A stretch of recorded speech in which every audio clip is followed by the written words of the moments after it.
with you today. I do hope you've enjoyed making your bunny pillow along with us.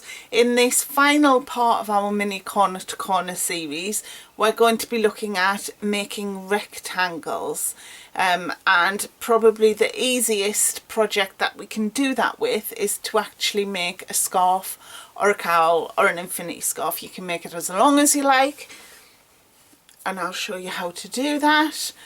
As you can see, they look really good. This one used approximately less than 3/4 of a mandala cake, which you can see there, and I used a 5mm hook.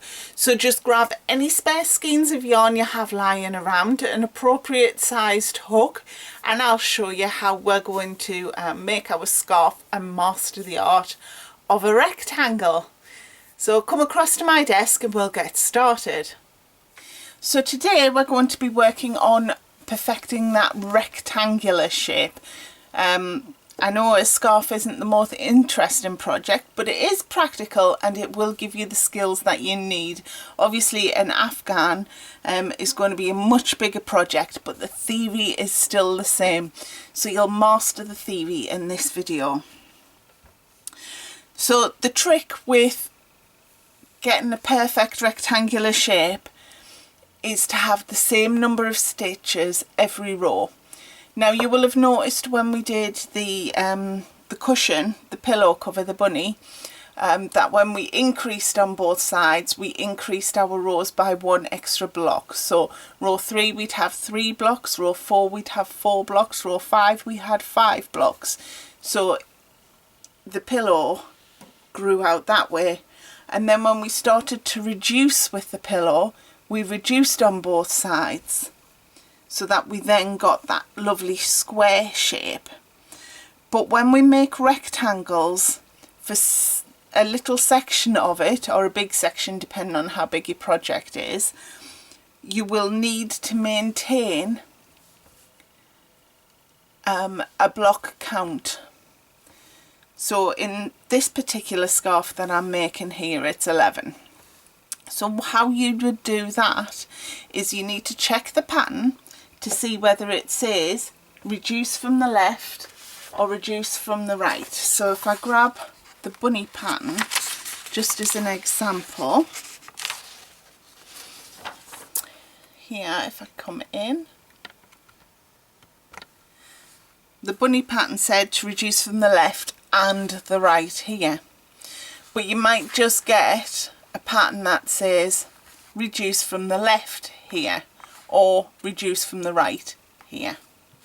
So you need to be looking at the graph as it's drawn to determine which corner you need to be working on. Now if you're a left-handed person, that can get a little bit tricky. You really need to have a look at your work and compare it to the graph to determine which corner you need to be reducing from.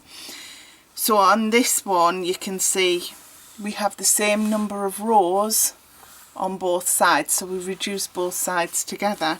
But if this graph gan was taller, then we will be reducing from the left before we reduced from the right, if you see what I mean.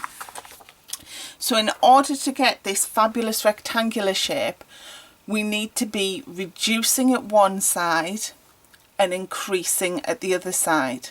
And we treat each side, it doesn't matter whether it's the front or the back, that same side you will increase on both sides, whether you're wrong side or right side. And the same with the opposite side, you will decrease every row on that particular side.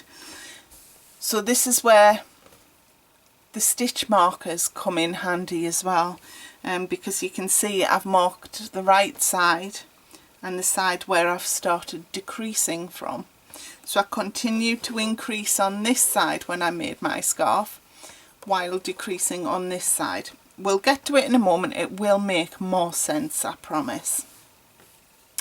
But basically what we need to make sure is we've still got the correct number of blocks for these particular rows until the pattern tells you to reduce from the opposite side. So what we'll do is we'll get stuck into our scarf or whatever it is that you're making. Just remember, any yarn at all and an appropriate hook in this tutorial will work. We'll get stuck into it and it will become much clearer as we work the scarf. Okay, so to make my scarf I'm using just a little bit of leftover Lion brand mandala cake that I had lying around from a previous project, and I'm going to use a 5mm hook just because it's coming up to spring and I don't really need a particularly warm one. So because this is corner to corner, they all start off exactly the same way, so you've gone through 2 videos with us now. If I just zoom in a little bit for you so you can see what I'm doing. So what we're going to do is we're going to do our chain 3, nip the 3rd stitch, chain 3, then we'll double crochet into that 3rd stitch that we nipped, and the next 2 chains.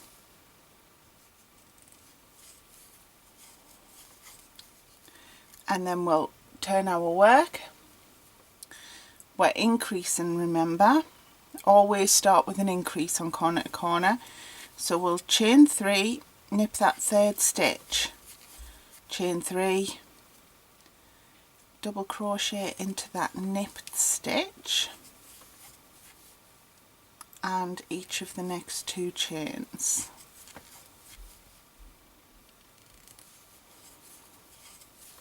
And then we'll anchor that stitch, turn it the right way around, to the chain 3 from the previous row with a slip stitch, chain 3 and 3 double crochets, all in that same chain 3 space.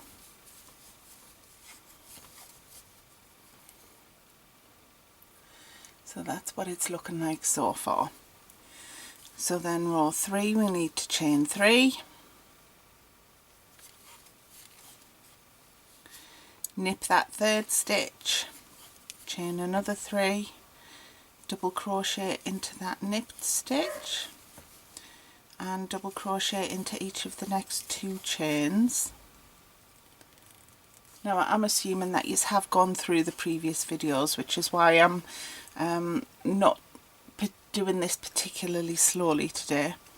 So then we'll anchor this stitch to the next block by going into the chain 3 from the previous block, pulling our yarn through and slip stitching, and then we'll chain 3 and 3 double crochets in that same chain 3 space. And we'll do the same thing with the next block, so we'll go into that chain 3, slip stitch, chain 3 and 3 double crochets.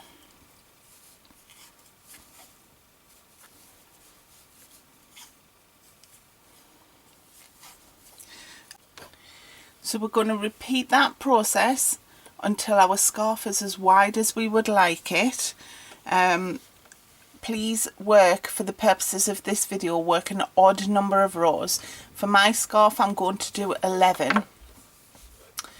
So once you've worked your 11 rows, remember that first stitch only, we chain 3, nip the 3rd stitch, chain another 3, and then we work a double crochet into the 3rd stitch that we nipped, and a double crochet into the next 2 stitches, and then in every other stitch on the row we'll anchor it with a slip stitch to the chain 3 from the block underneath, and then we'll chain 3, 3 double crochets in that same chain 3 space, and we'll do that for as many rows as you like. As I say, I'll do 11 rows and then I'll come back and meet you.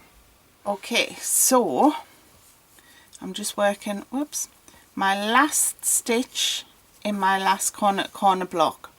Now you'll have noticed that I have, in preparation, tied a little bit of scrap yarn just near this corner where I've finished working. Our corner to corner pattern is going to tell us to reduce from this side, which if you're right-handed is the left, if you're left-handed will be your right. So we're going to continue to grow this side that's already quite long, but we need to maintain the width of our scarf here so that we get a nice straight line. Now the way that we achieve that in corner to corner, so it doesn't matter whether they say reduce from the left or reduce from the right, you need to know which side is the front of your work in order to work out whether they mean this corner, which is reduced from the left, or this corner, which is reduced from the right, or vice versa if you're left-handed watching this video.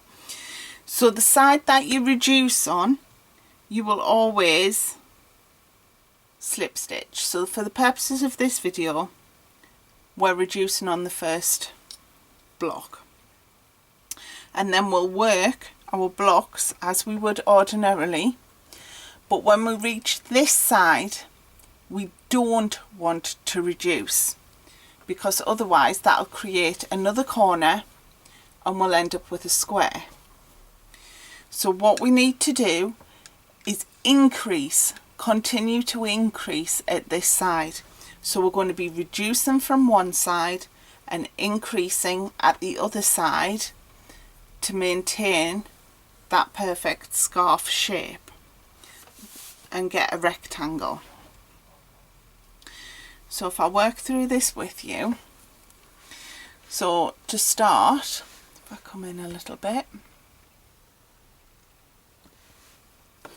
we're going to slip stitch up to that first chain 3 space,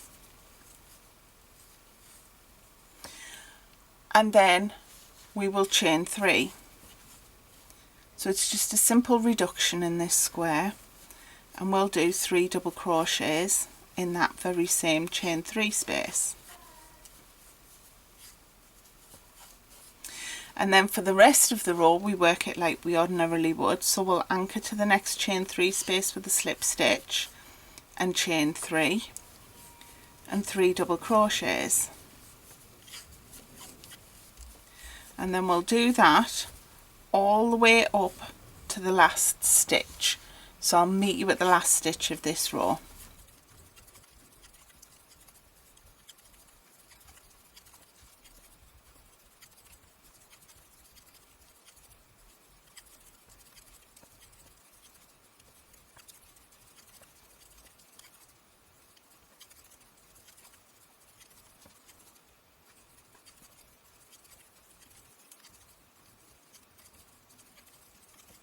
So we're on to the last stitch of that row.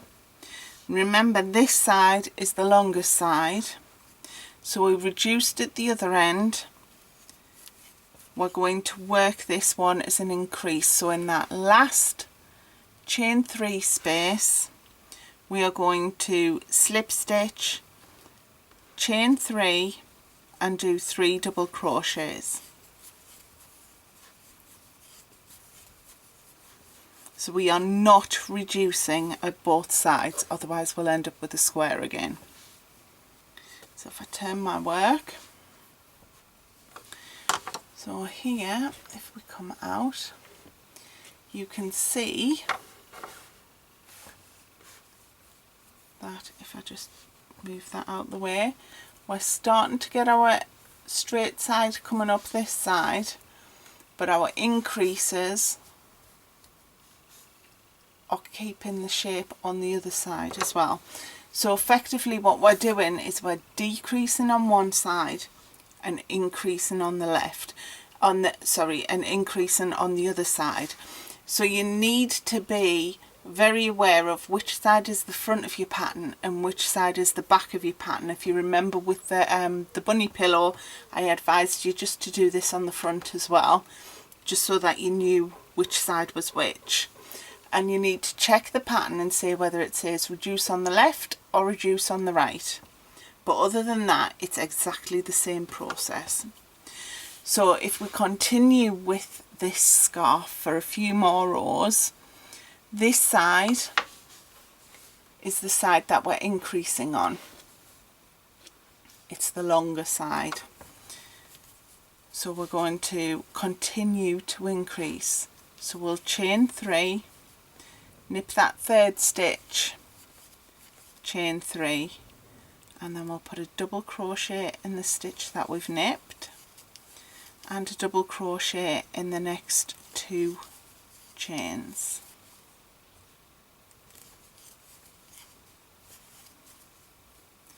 And then we'll anchor it to the next chain 3 space with a slip stitch, chain 3 and 3 double crochets.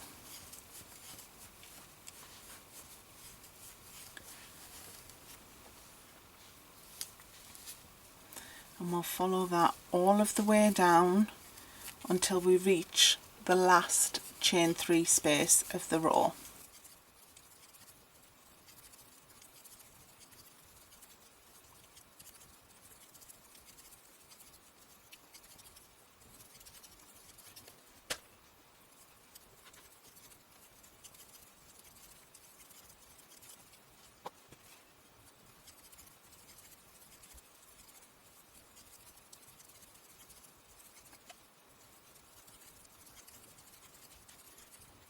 Okay, whoops, I've just pulled that one out, so I'll just work that last double crochet of that block again.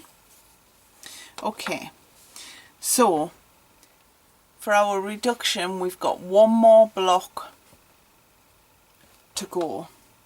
So if we've done 11 rows to start before we started the decrease, you're always going to have 11 blocks in your row. If you've got 13 rows before you started your decrease, you'll always have 13 blocks. 15 rows will always be 15 blocks, and so on when you're doing a rectangle until you reach the other corner.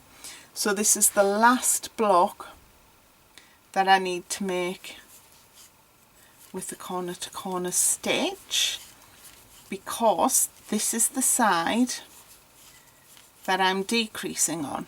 There's my little marker. So instead of anchoring with a slip stitch to that last chain 3 space, chain 3 and doing 3 double crochets, we are literally just going to anchor with a slip stitch. Then we'll turn our work, and because this is the side that we're decreasing on, we will slip stitch up to that chain 3 space. So you can see that corner there is progressing, but this side continues. So then this is the reduction side.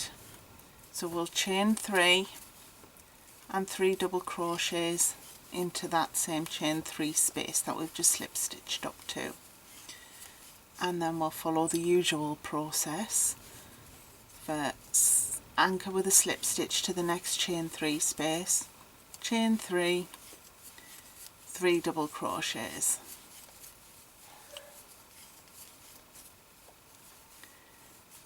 And we'll do that all the way up to the end of the row.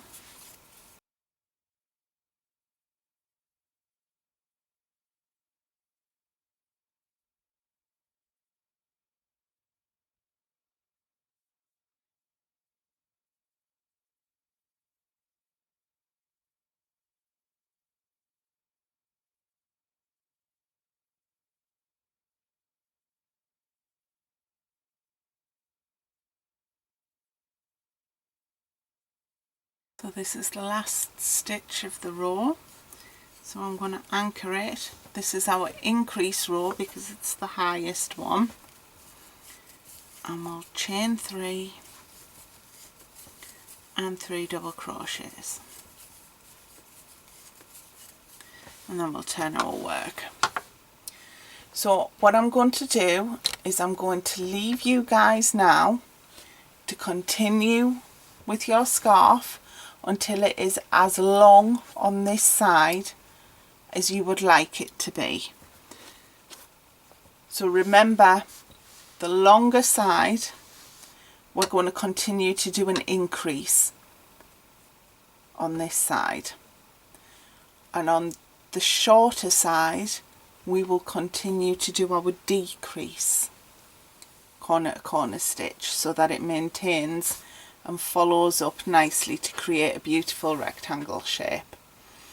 So we'll do that, as I say, until the longer side is as long as you would like it for your scarf, your cowl, whatever you happen to be making with it. And then I'll meet you back here and we'll quickly go through creating that last corner. Okay, so my scarf now, actually it's going to be a bit of an infinity cowl, is as long as I would like it. And I've still got this amount of yarn left. So that's going to help me finish this corner. Now to do that, we've decreased on this side and we've increased on this side to maintain that lovely straight rectangular shape. Now we need to decrease on both sides just to finish off that corner. So we literally, on both sides, now it doesn't matter whether it's the right side or the wrong side, or if you're reducing from the left or the right, because now we are reducing from the left and the right. We need to slip stitch up that first block until we reach the chain 3 space, and then we'll chain 3 and 3 double crochets.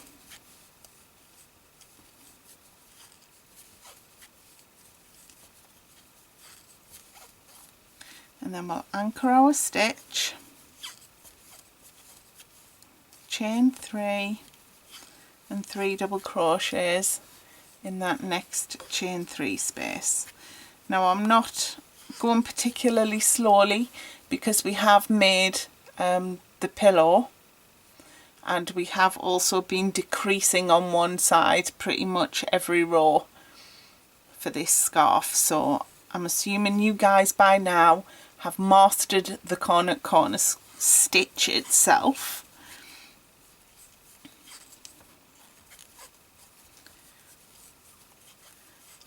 And that you're quite competent with your increases and your decreases.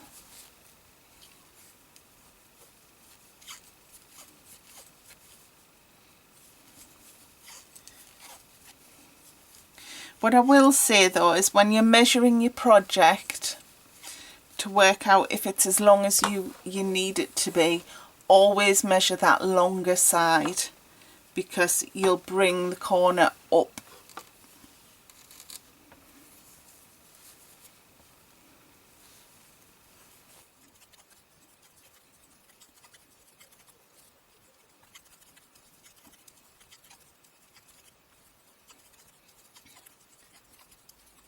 So I have managed to make my scarf with that one part skein of mandala yarn that I started the video with. So you can see with corner to corner, your yarn does actually go quite a way compared to using some of the other stitches. And remember as well, I'm using a 5mm hook for a 3 weight or a DK weight yarn, which just gives it that little bit more of a lacy look, because we're heading into spring. I'm looking forward to spring now. It's been a very long winter.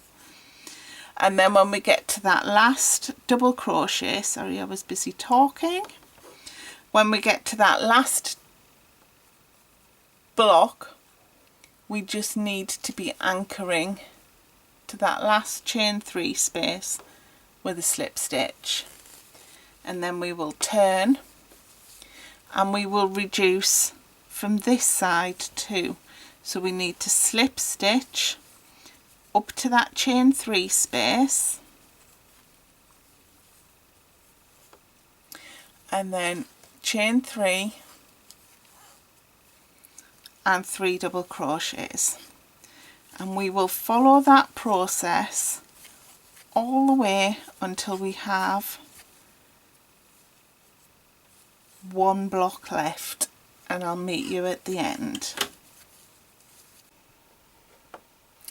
So you can see I've got one more square left to work, so I've slip stitched up the side of that last corner to corner stitch that I made, and I'll chain 3, 3 double crochets, and then we'll slip stitch as we ordinarily would to that chain 3 space. Leave a long tail for sewing, especially if you're making an infinity scarf, because you might want to use this yarn to stitch it together, or slip stitch it, whatever you want to do. Snip the yarn and fasten off, and you can see that that has actually finished our rectangle beautifully. And other than sewing both sides together down there, my infinity scarf is completed. So if you're just making a general men's scarf, for instance, you wouldn't need to stitch them together. So now I hope you feel like you could tackle a rectangular corner to corner pattern. Remember, we have learnt a lot these past 3 weeks with this mini course. So here's my completed project. I do hope you've enjoyed this little mini series as much as I've enjoyed making it and designing it for you guys. Just remember that now that you have the skills that I've shown you during this course, you can tackle any corner project that there is out there pretty much. We have mastered the corner to corner stitch. We have looked at increases and decreases, and you're all very competent with those because we do them every single row. So you've got the stitch, you've got the increases, the decreases, you've got changing the colour of the yarn and also carrying yarn. I've shown you how to do that when we made the front of the bunny cushion. And also we've looked at how to read patterns and how to identify a corner for a rectangle, as well as how to make the rectangle, which is what the scarf was all about. So I do hope you've enjoyed it. If you have, we would really appreciate it if you would subscribe to our channel. We have an awful lot planned for 2021, as well as the usual stitch tutorials and such. We have a few more courses planned. Sarah at the moment is busy working on a Tunisian series, so if you've always wanted to learn Tunisian crochet, that's coming for you soon. And also I'll be looking at designing a series on cables for you, which is very exciting. So hopefully you'll be around to join us for that. We'll also have our usual stitch tutorials and some pattern tutorials of completed projects that we've done, which you guys I'm sure will really enjoy. And there's a few extra bits that I'm not going to disclose at the moment, but do stay tuned. If you would like any extra help and support with anything that you see on our YouTube channel, feel free to join our Facebook group, Sunflower Cottage Crochet Community. And with any of the makes from this series or any of the patterns that we've made, do tag us on social media. We love to see your take on our patterns. Until then guys, take care, see you soon, bye.